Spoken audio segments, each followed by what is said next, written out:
Hello, my name's Zeke Harrod, and this is the Future Fiction Academy. Welcome to class. What are we talking about today? We were having a discussion in a meeting tonight. The biggest subject came up. One of the most important marketing subjects came up. Kickstarter came up. So let's jump right in.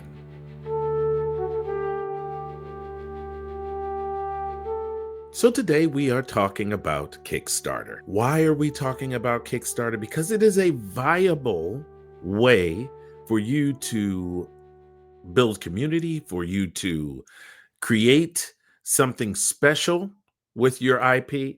So let's talk about all of that. Let's start at the beginning. Let's start with what the heck is Kickstarter? Kickstarter is a crowdfunding platform that allows people to put up their projects, have other people who like the idea of whatever that project you're putting up, whether it's a product, film, or some other piece of IP, a game, or a novel, and you take those things, you drop them inside of Kickstarter. Other people get to look at that thing and decide on whether or not they want to pay for that thing. Brandon Sanderson raised over $42 million during the pandemic on a book series that I think he's just finishing up just right about now. He made $42 million off of that campaign. I'm not telling you that you're going to make that money. As a matter of fact, I'm going to go over a ton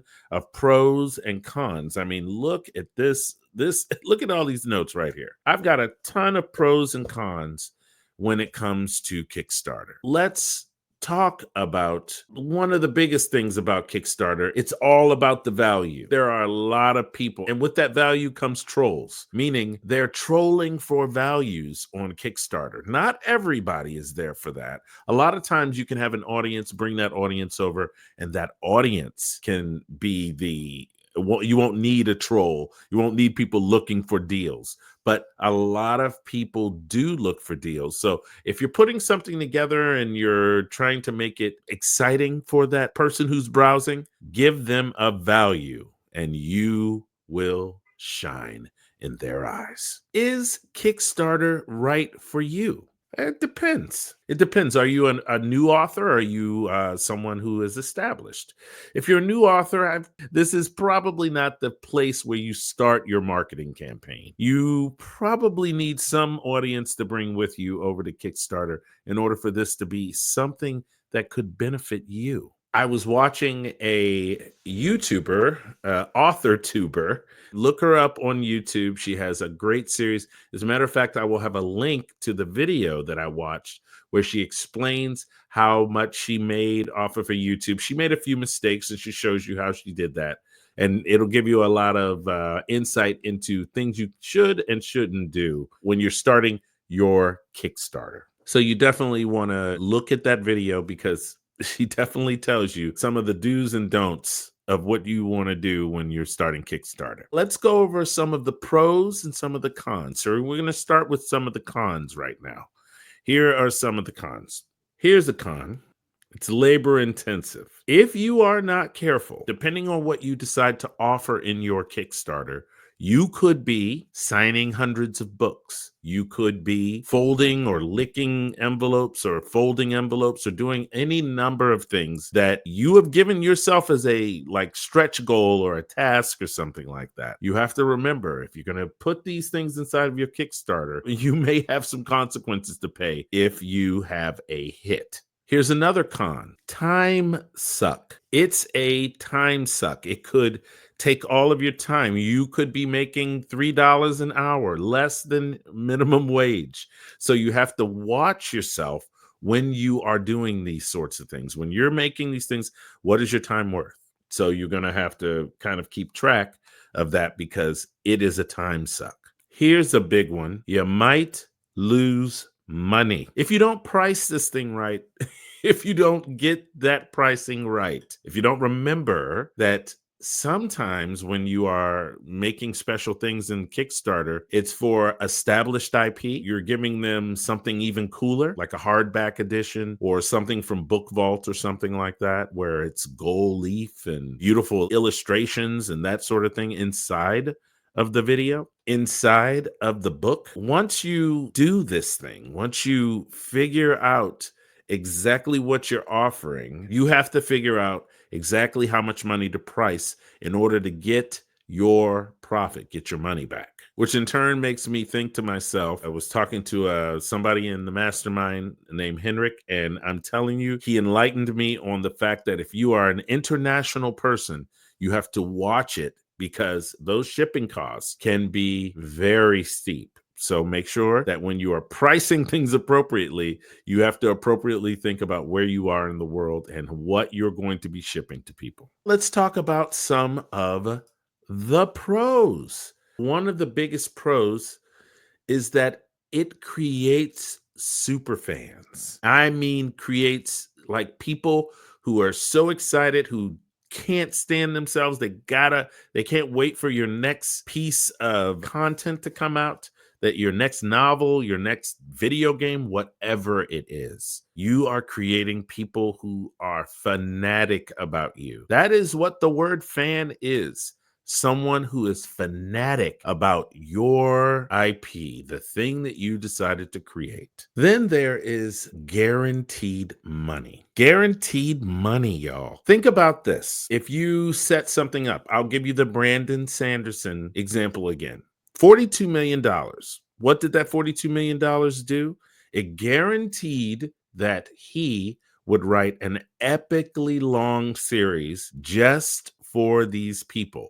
They would be the first people to get their hands on this book. If you wanted to, you could make it an exclusive like release to your newsletter people, have a Kickstarter and tell all of the people about the Kickstarter, and they could then go over there and you would know for a fact that if you wrote this book, you would be making a specific amount of money. And that is even before you even went over to Amazon to sell it properly. Say you set it up with hard copies, the way the whole thing is set up. If you sell 500 copies, you in turn make $10,000 for every 500 copies that you make. Guaranteed money if you set up everything correctly. Think about that. Setting all of that stuff up and then having the incentive, the money is already paid. Everyone is just ready for the product. So all you have to do is write it as quickly as possible and get all of the whole thing rolling.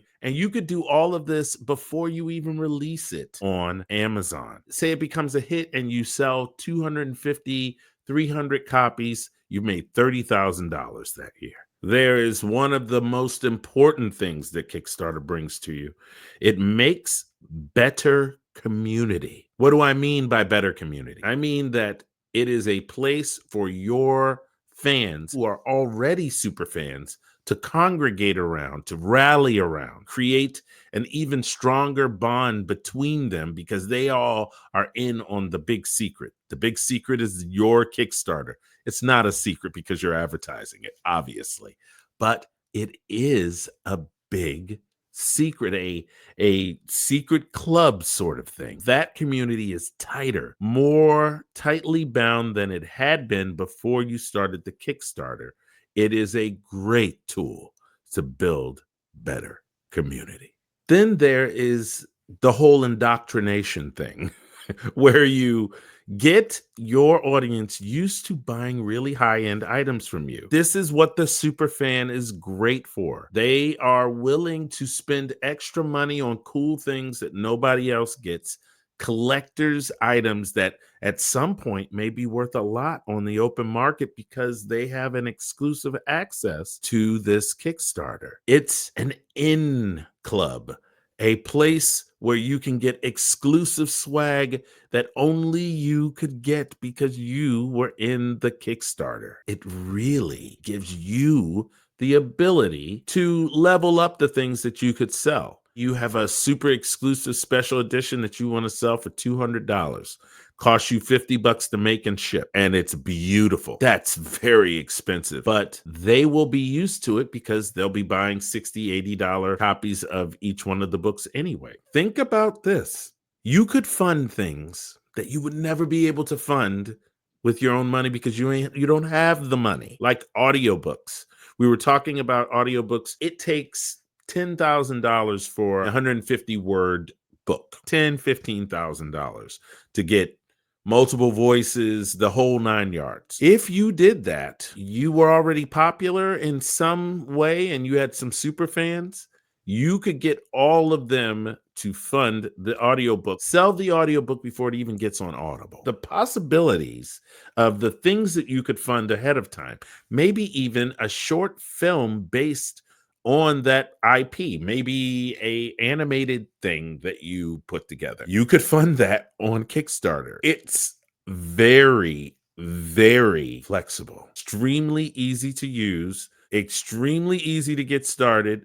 It does take some effort to get those websites and all those things built for your Kickstarter. If you do this right, if you execute everything right, it could be your friend in your publishing business. Conclusion. Is it worth it? Is Kickstarter worth it? I say yes. It is a great way to build community. Yes, you will work hard. You will work daggone hard on this, but it will be worth it because of the super fans that you build, the community that you build, the cool stuff that you build while you're actually building this audience out to be much more tight-knit of a community than you've ever had before. When should you do it? Let's think about this. You should definitely not do it when you first start out, but you should definitely think about it after you've sold a few books and you've had moderate successes. Do your first campaign on Kickstarter. See if you can get your skis under you on exactly how to use this marketing tool to the best of your ability. Here is my biggest tip of all of the things, every single thing I could tell you. The biggest tip is if you price things well, happiness will follow. If you price your items well, happiness will follow. My name is Ekel O'Hara. Please do me a favor. If you found any value in this video, like, subscribe, hit the notification bell so that every time we put a video out, you can be informed about when the Academy is ready to drop some knowledge. This video would not have been possible without the help of a bunch of people who are working over at the FFA. We were in the middle of the Australian hours. The subject of Kickstarter came up, and I thought to myself, I've got to do this video. So I decided to buckle down, do this video. None of this would have been possible if not for any of the FFA people who helped me out, especially Julie Mack. I'm a Future Fiction Academy engineer. I am here to help you learn everything there is to learn about the publishing business. I'll see you in class.